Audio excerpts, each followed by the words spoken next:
Hello बच्चों, let's see this question. A parallel plate capacitor is made up of two dielectric blocks in series. One of the blocks has a thickness D1 and dielectric constant K1, and the other has a thickness D2 and dielectric constant K2 as shown in the figure. The arrangement can be thought as a dielectric slab of thickness D and effective dielectric constant K. The value of K would become.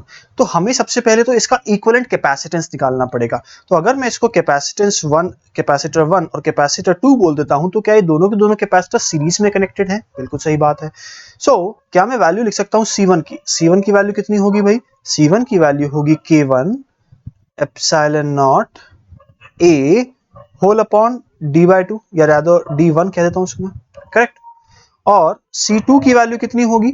ये होगी K2 into epsilon not A upon D2। क्या ही समझ में आया?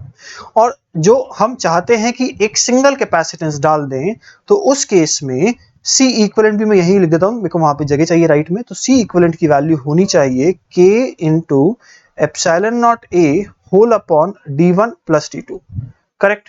अब मुझे पता है कि C इक्विवेलेंट जो होगा ना भाई, क्योंकि ये सीरीज में कनेक्टेड है, तो C1 C2 upon C1 plus C2 होना चाहिए, correct.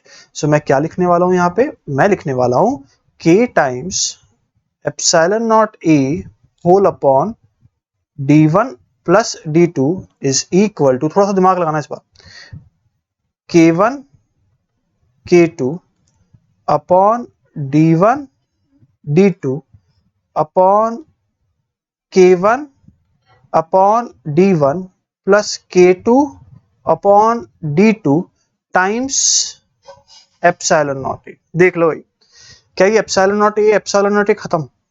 So what will I have? I will have, यहां से D1 D2 भी निपट जाएगा, तो बचेगा क्या मेरे पास? मेरे पास बचेगा K is equal to K1 K2 into bracket में लिखेंगे D1 plus D2 whole upon K1 D2 plus K2 D1। बताओ भाई, क्या ये एकदम क्लियर है?